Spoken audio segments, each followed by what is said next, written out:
우리가 그 수요일 저녁 시간마다 기독교 세계관에 대해서 우리가 함께 나누고 있습니다. 한번 우리가 예배 시간에 기독교 세계관에 대하여서 살펴본 적이 있는데, 또 이런 기회에 이 세상과 인간을 바라보는 관점에 대해서 우리가 한번 이 기독교 세계관을 통하여서 다시 한번 이제 점검해보는 기회가 되었으면 좋겠습니다. 기독교가 이 세상을 바라볼 때, 기독교가 이 세상에서 일어나는 일들과 사건과 그 사람에 대하여서 바라보는 중요한 세 가지 관점이 있습니다. 한 가지 측면에서만 보는 게 아니라, 그 사람 좋은 사람이다. 인간은 모든 것을 만물의 척도가 되어진다. 무조건 인간을 척도로 보고, 그 백성들은 무조건 선하다, 그렇게 보는 것이 아니죠. 또 반대로 인간은 무조건 악하다, 타락했다, 심판받아 마땅한 존재다, 그렇게만 보는 것도 아닙니다. 세 가지 관점에서 변증법적으로 인간과 세상에 대하여서 보고 있다. 기독교가 인간과 세계를 이해하는 세 가지 중요한 관점이 있습니다. 그 첫 번째가 창조라고 하는 거죠. 하나님이 이 천지 만물을 창조하셨고, 우리가 살아가는 이 땅은 하나님께서 주관자가 되시고, 바로 우리 인간은 하나님의 형상으로 지음받은 존재다. 그 속에 존귀함이 있음에 대하여서 이야기하지요. 그러나 현실 속에서 또한 우리가 만나게 되는 인간은 바로 원래의 그 세상으로부터, 오늘 우리가 살아가는 세상 속에서 전쟁과 기근과 재앙과 이 전염병의 소식들을 듣고 살아가지 않습니까? 이 원형의 세계가 깨어지고 파괴되어진 것들을 우리가 경험하게 되어지죠. 오늘 우리가 현실 속에서 만나는 사람들을 보면 꼭 그렇게 선하다고만 말할 수가 없잖아요. 타락한 사람들이 있고, 어떤 음모를 꾸미고 또 죄악된 모습들을 보게 되지 않습니까? 그 속에 바로 인간의 타락된 모습들을 성경이 같이 이야기하고 있습니다. 모든 사람이 죄를 범하였음에 하나님의 영광에 이르지 못하게 되었다. 인간의 문제의 근원에 대하여 이야기하면서 죄에 대하여 말하고 있는 겁니다. 그러나 그게 끝이 아니라, 그래서 이 땅 가운데서 이 양자가 대결하고 있지요. 선설이 맞느냐, 성악설이 맞느냐, 인간은 선하냐, 인간은 악하냐. 어떤 사람들은 상처를 많이 받은 사람들은 세상의 모든 것들을 나쁘게 보고 악하게 부정적으로 해석합니다. 어떤 사람들은 그래도 인간이 희망이고 세상에 희망이 있고 좋게 봐야 내 마음도 편하다. 그래서 선하게 해석하려고 합니다. 선하게만 보려는 사람들은 세상 속에서 악한 사람들을 만나서 실망하게 되고 결국은 낙심하게 되고 절망에 빠지게 되잖아요. 그런데 세상을 너무 나쁘게만 보면, 인간을 너무 악한 존재로만 보면은 그 마음속에 어둠이 가득 쌓이게 되어요. 나도 악한 마음으로 악하게 대응하지 않으면은 이 땅에서 살아날 수 없다고 생각하는 거죠. 악을 독려하는 것이 되어진다. 그런데 성경이 말하는 또 하나의 관점이 있습니다. 그러나 바로 이 죄악된 인간도, 타락한 것 같은 세상도 바로 구원받을 수 있다, 구속될 가능성을 가진 존재임을 이야기하죠. 하나님께서 이 세상을 포기하지 아니하시고, 인간이 죄를 범하였다고 그냥 심판만 하시는 것이 아니라, 하나님이 세상을 이처럼 사랑하사 독생자를 주셨으니 오늘 우리를 구원하기 위하여 하나님이 이 땅 가운데 찾아오시고 우리를 구원하신다, 그 복음을 선포하고 있는 겁니다. 그래서 어떤 사람을 바라볼 때는 바로 이 세 가지 관점을 같이 그렇게 같은 관점에서 하나로 보는 게 필요하지요. 어떤 것을 자세히 보려고 하면 망원경으로 보잖아요. 망원경 안에는 볼록 렌즈도 있고 오목 렌즈도 있고, 이것을 연결하는 대가 있어서 그것을 통해서 초점을 맞추면 사물의 형체를 분명하게 볼 수가 있습니다. 이 세 가지 관점이 그렇게 하나로 모아졌을 때 어떤 사람과 어떤 일들을 바로 해석할 수 있다. 그 위에 보면은 스펙트럼이 있습니다. 삼각형의 스펙트럼, 그 유리가 있잖아요. 그런데 그 이전까지는 겉으로는 우리가 태양빛을 보면은 뭐 색깔이 없지 않습니까? 그냥 빛이 있어서 환하다고만 생각합니다. 그런데 스펙트럼을 통하여서 보면은 그 빛의 색깔들이 나누어지게 됩니다. 빨주, 노초, 파남보 색깔이 쫙 펼쳐지게 되어지는 거죠. 이 삼각형을 통하여, 창조, 타락, 구속의 이 삼각형을 통하여서 세상을 해석하면 그 사물의 실체를 인간의 존재의 그 모습들을, 실체를 우리가 깨닫게 된다. 성경에 보면 이것을 법정의 이미지로 설명하는 것들을 자주 보게 됩니다. 재판장에 가면은 그냥 어떤 사람이 어떤 일들에 대해서 듣고 그냥 판결하는 게 아니죠. 양쪽에 어떤 한 사람을 세우고 그 사람에 대해서 판결을 한다면 재판장이 먼저 여기에 대하여서 검사가 그에 대해서, 그의 죄에 대하여, 그의 악함에 대하여, 그의 범법한 사실에 대해서 고발합니다.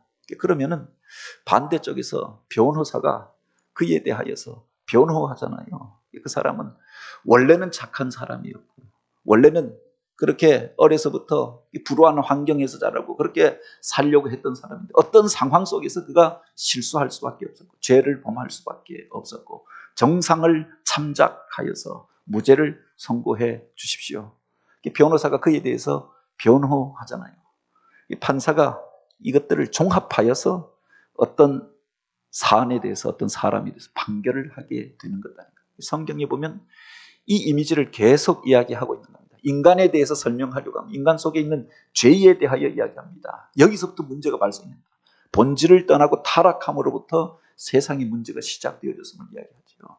그리고 또한 그 속에서 하나님이 그 인간을 얼마나 존귀히 여기는가. 원래의 하나님이 만드셨던 인간, 이 세상을 향한 하나님의 계획에 대하여 이야기하시고 하나님의 시선이, 하나님의 사랑이 그를 향하고 있음에 대하여 이야기합니다. 인간을 변호하는 사람들이 있었죠.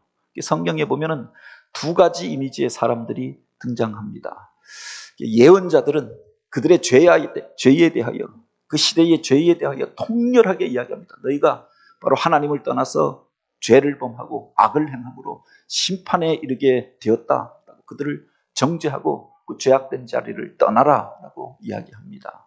반면에 그 백성들의 편에 서서 그들의 죄를 사하고 그래서 속죄의 제사를 드리고 하나님을 떠나 있었던 문제들을 해결하기 위해서 화목의 제물을 드리고 중간에서 중보의 역할들을 하고 인간을 변호하면서 중보하는 일들을 행하였던 사람이 있습니다. 그들이 제사장이죠. 구약 성경에 보면 이 두 가지 사역이 계속 충돌하고 있는 것들을 보게 됩니다. 이 두 가지 측면이 인간 속에 있다라고 하는 겁니다. 하나님의 존귀함을 간직한 자, 그리고 하나님의 형상을 가지고 있는 자, 하나님의 시선이 머물러 있는 존재가 인간이다라고 하는 거죠. 반면에 그들이 하나님의 계획을 떠나고 하나님의 말씀을 떠남으로 인해 타락하여서 그들을 통해서 세상에 문제가 생겨나게 되어지고 죄와 악이 들어오게 되어졌음을 성경이 같이 말하고 있는 겁니다. 그 중간에 인간이 있는 거죠. 이 문제를 어떻게 해결할 것인가? 죄악된 존재가 그 죄에 대한 대가를 그렇게 치루어야 하는 것 아닙니까? 치루면 감옥에서 몇 년을 살고 나오면 방면되어져 나오는 거죠. 그런데 그 죄의 문제를 우리가 살면서 살아왔던 그 모든 죄를 다 우리가 거기에 대하여서 대가를 치른다고 하면은 바로 그 속에서 하나님 앞에 서서 온전하다고 이야기할 사람이 없을 터이고 그 하나님은 불꽃 같은 눈으로 우리 마음 속에 있는 죄까지도 감찰하신다.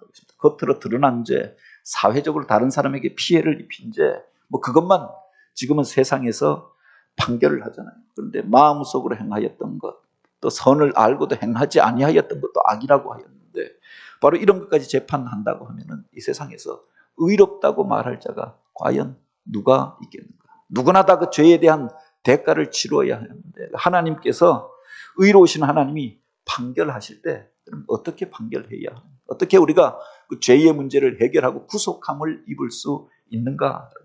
성경은 구속의 문제를 같이 이야기하고 있는 거죠. 우리가 잘 아는 흥부전에 보면은 뭐 그런 이야기가 나옵니다. 흥부가 가난하게 살잖아요. 형 놀부가 아마 부모님 재산 다 가져가고 동생을 내어 쫓고 가난하게 사는데 자식은 많이 나서 먹고 살 도리가 없으니 그가 어떤 일들을 했느냐? 재판장에 가서 죄 지은 사람들이 있잖아요. 근데 돈 있는 사람들이 그래서 판결을 받고 곤장 20대, 곤장 30대 이렇게 하면은 이 곤장을 다 맞으면 몸이 부스러지고 살 사람이 없고 그래서 대신하여서 돈을 지불하고 양반이 돈 있는 사람이라고 하면은 대신 곤장 맞아줄 사람들을 구하는 겁니다. 그래서 흥부가 가난하게 살다 보니 그 자식들 굶길 수 없으니 가서 대신 곤장을 맞아주는 역할을 했다라고 하는 겁니다. 그 법정에 가서 대신하여서 곤장 20대 하면 20대 대신 맞아줄 사람을 찾는데 그 사람이 제가 대신 맞겠습니다. 그래서 돈 얼마 받고 가서 엎드려서 곤장 20대 받고 그리고 바로 그날 양식을 구해서 오고 재판장에서 과거에 이런 일들이 있었다. 대신하여서 병력에 나가주는 사람들이 있었고 대신하여서 그 죄의 대가를 치루어주는 사람들이 있었던 거죠. 이것을 가리켜 구속이라고 이야기합니다. 그 사람이 대신 맞아줬으니까 그 사람이 대신 대가를 지불했으니까 이제 나는 그 의무에서 그 죄책에서 자유함을 얻을 수 있는 겁니다. 오늘 우리들의 죄의 문제를 해결하기 위해서 하나님께서 예수 그리스도를 보내어 주셔서 우리들의 죄를 사하여 주셨다. 죄의 문제를 해결해 주셨다. 그리고 죄와 사망의 그 자리에서 우리를 구원하여 주셨다. 이게 성경이 말하는 복음이죠. 구약 성경에 보면 이 복음을 기록하고 있는 최초의 구절이 있습니다. 그래서 원복음이라고 하는데 인간이 타락해 버렸습니다. 에덴 동산에서 하나님이 금지한 선악과를 따먹고 마귀 사단이 유혹에 빠져서 바로 자기가 하나님처럼 되고자 하여서 하나님이 금지하신 그것을 먹고 그 동산에서 쫓겨나게 되어지고 생명을 잃어버리게 되어지고 그것이 점점 더 큰 파장을 일으키면서 동산에서 들판으로 들판에서 온 세상으로 죄악이 번져가게 되어집니다. 그 동산에서 쫓겨날 때 하나님께서 그냥 그들을 쫓아내신 것이 아니었다. 그럼에도 불구하고 어린 양을 잡아서 바로 그 가죽으로 그 부끄러운 것을 가려 주시고 그리고 그들로 그 부끄러움을 가리게 하여 주셨던 사건이 기록되어져 있고 3장 15절에 보면 이른바 원복음이라고 하는 게 기록되어져 있지요. 여기에 보면 인간을 유혹하여서 타락하였던 사단을 향한 경고의 말씀이 있고 인간이 어떻게 구원함을 얻게 될 것인가 바로 여인의 후손으로 올 그분에 대한 약속이 기록되어져 있는 겁니다. 그래서 이 구절을 가리켜 창세기에 나타난 복음, 원복음이라고 이야기합니다. 내가 너로 여자와 원수가 되게 하고 내 후손도 여자의 후손과 원수가 되게 하리니 여자의 후손은 내 머리를 상하게 할 것이요 너는 그의 발꿈치를 상하게 할 것이니라.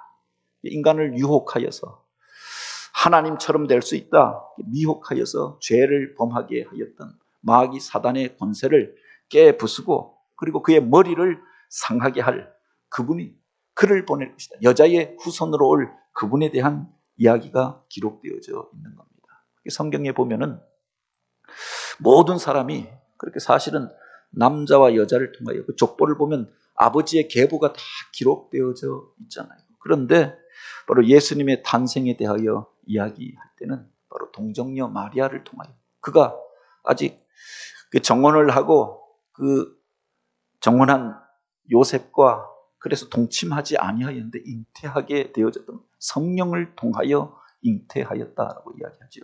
하나님의 씨로 바로 이 땅 가운데 오신 분. 그러니 인간으로 보면은 온전히 여인의 후손이라고 말할 수 있는 분은 성경 안에 역사 속에서 단 한 분밖에 없는 것 아닙니까? 그 여자의 후손을 통하여서 마귀 사단의 권세를 깨뜨리고 또 그를 통하여서 오늘 우리가 구원함을 얻게 될 것이다. 비록 죄를 범하고 에덴의 기쁨과 영원한 생명을 잃어버렸지만 그를 통해서 하나님께서 구원의 일들을 행하실 것을 이미 기록하여 놓고 있었던 겁니다. 그리고 그 이후의 역사를 보면은 바로 하나님의 언약을 붙들고 그래도 살려고 하였던 사람들, 타락하여서 세상의 문화를 쫓아가고 마귀 사단이 그렇게 미혹하였던 말들을 쫓아갔던 사람들의 그 쟁투하는 역사가 계속 기록되어져 있는 거죠. 에덴에서 나온 이후에 가인의 후손들의 이야기가 기록되어져 있고 셋의 후손들, 그러니까 아벨을 통한 그를 대신하여서 주셨던 셋을 통하여 바로 이어지는 계보가 이 역사 가운데서 갈라지게 되어졌음을 이야기합니다. 그리고 하나님의 아들들과 또 세상의 딸들을 통하여서 타락하게 된 이야기, 성과 악이 뒤엉키게 되어지고 그 속에서 하나님의 진노의 심판이 이 땅 가운데서 일어나게 되어졌던 사건들을 기록합니다. 하나님의 구원의 계획에 보면은 바로 여러 가지 단어가 등장하죠. 여인의 후손에 대한 이야기가 나옵니다. 그리고 그 씨를 통하여서 바로 아브라함의 자손으로 오실 분, 또 이새의 줄기를 통하여서 우리를 구원하실 분이 오게 될 것이고, 고난당하는 종으로 평강의 왕으로 오실 그분에 대하여 죄의 문제를 해결하고 하나님과 우리와의 관계를 화해케 하신, 우리 인간 속에 있는 근본적인 이 타락의 문제들을, 타락의 역사를 꺾으실 그분에 대한 약속이 구약 성경에 기록되어져 있는 겁니다. 그분을 가리켜서 성경은 메시아라고 이야기하죠. 그리고 인간의 구원이 이루어질 것이다. 하나님의 아들이 오늘 우리 가운데 오시게 될 것을 구약 성경은 계속하여서 이야기하고 있는 겁니다.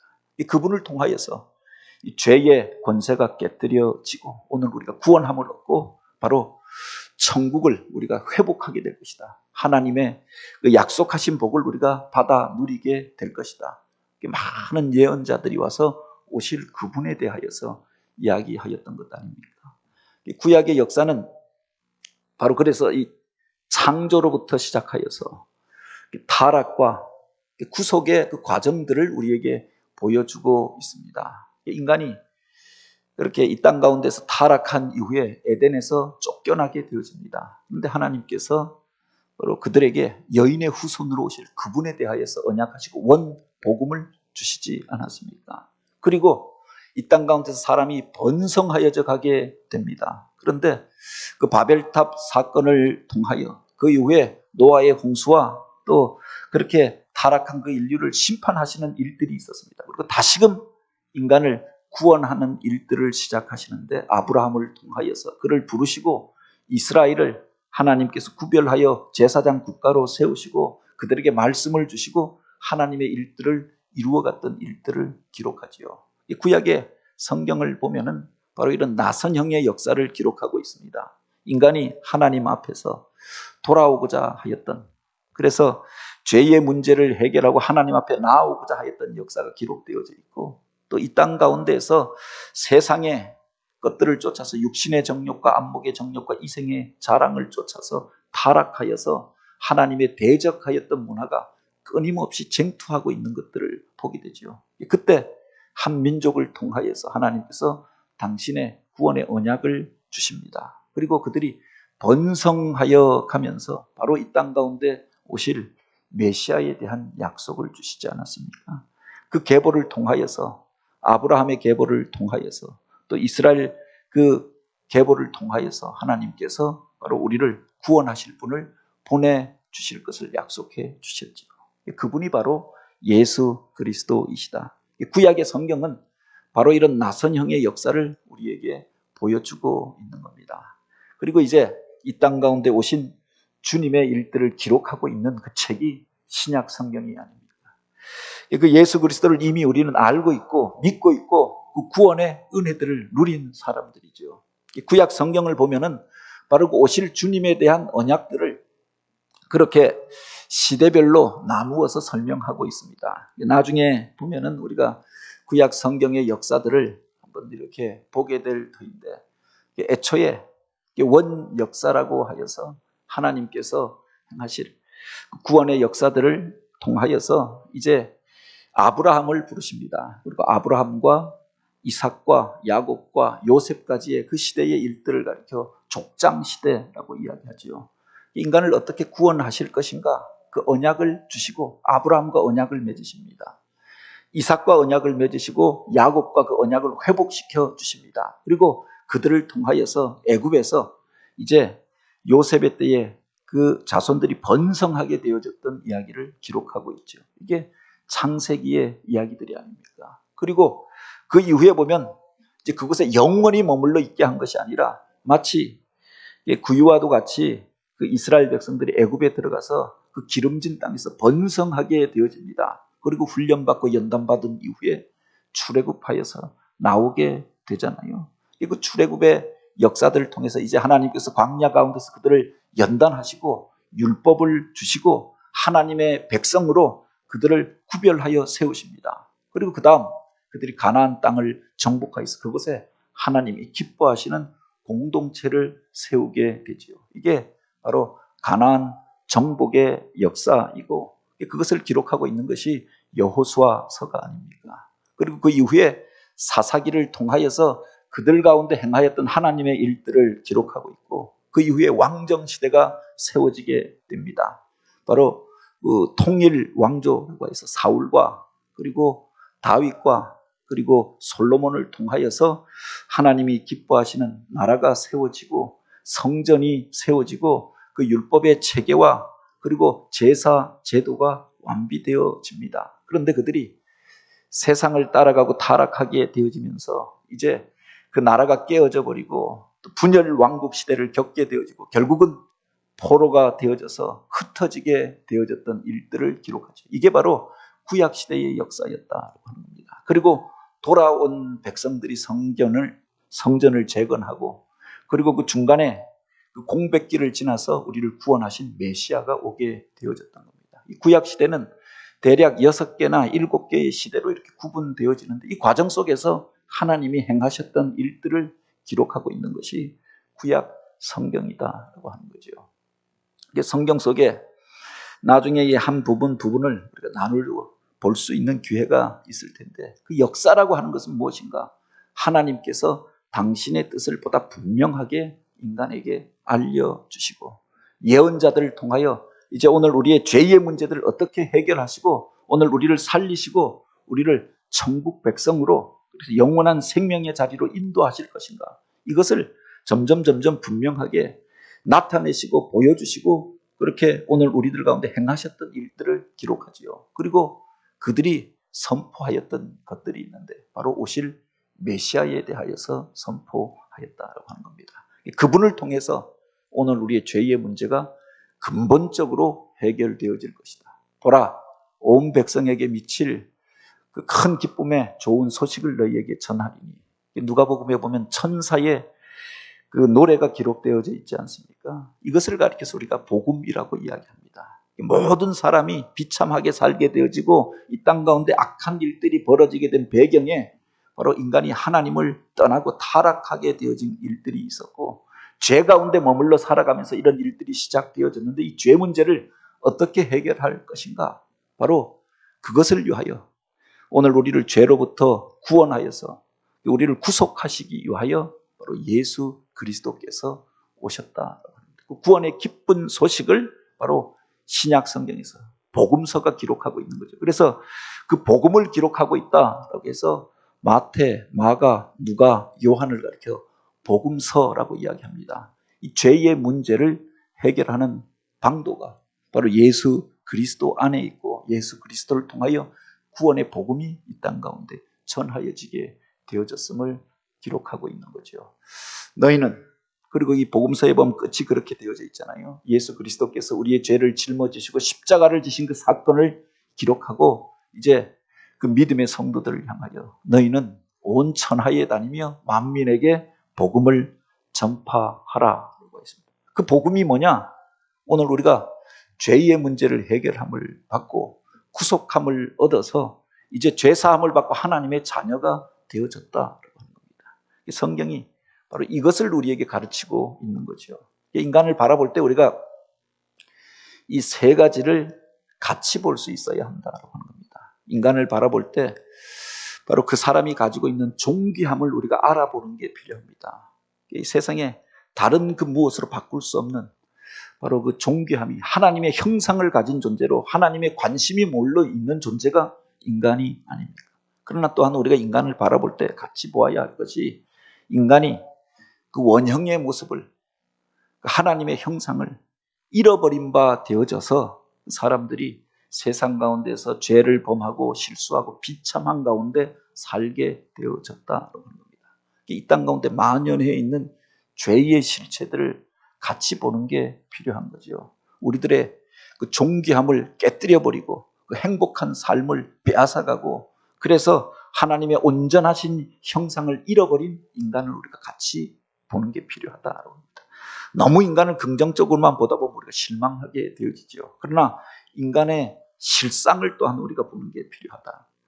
하나님께서 창조하신 그 본질을 우리가 알 뿐만 아니라 현실에 인간이 가지고 있는 실존의 약함도 같이 보는 게 필요하죠. 그렇다고 해서 인간을 포기하는 게 아니라 바로 그럼에도 불구하고 하나님께서 우리를 포기하지 아니하시고 바로 하나님의 아들 예수 그리스도를 보내어 주셔서 죄의 대가를 대신하여 지불하게 하셨던 겁니다. 그것을 가리켜 구속이라고 이야기하죠. 죄를 속하여 주셨다. 대신하여서 그 대가를 지불하셨다라고 하는 겁니다. 구약 예수님께서 십자가를 지실 때 마지막으로 외치셨던 말씀이 있습니다. 텔레스타이라고 그렇게 외치시고 숨을 거두셨다라고 하였고, 그때 바로 그 성전과 지성소 사이에, 성소와 지성소 사이에 그 휘장이, 성소의 휘장이 위로부터 아래로 찢어졌다고 하였습니다. 여기 텔레스타이가 무슨 말인가? 성경에 보면 다 이루었다라고 그렇게 기록하고 있죠. 구약에 하나님께서 주셨던 그 언약이 예수 그리스도를 통해서 이루어졌다라고 하는 선언이기도 하지만 그 원래의 말로 보면은 내가 값을 다 지불하였노라라고 하는 뜻인 겁니다. 우리가 죄를 범하여서 그 죄에 대한 대가로 하나님 앞에 설 수도 없고 또 생명을 잃어버리고 사망과 심판에 처할 수밖에 없었는데 주님께서 너희들의 값을 내가 다 지불하였느니라 선언하시고 숨을 거두셨던 거죠. 그때 인간과 하나님 사이를 가르고 있었던 그 휘장이 위로부터 아래로 갈라졌다라고 합니다. 그리고 우리가 하나님 앞에 그 이름으로 그 권세로 담대히 나아갈 길을 얻게 되어졌다. 히브리서 기자는 그렇게 이야기하고 있는 것 아닙니까? 이것을 가리켜 우리가 복음이라고 이야기하는 겁니다. 누구도 하나님 앞에 그렇게 담대히 나아갈 자가 없고 의롭다 말할 자가 없는데 의인은 없나니 하나도 없다. 모두가 그렇게 성경이 그렇게 선언하고 있고 인간의 죄됨에 대하여서 모두가 이야기하는데 바로 예수 그리스도 안에서 우리가 구속함을 얻고 죄사함을 받고 의인이 되어졌음을 또한 선언하고 있는 겁니다.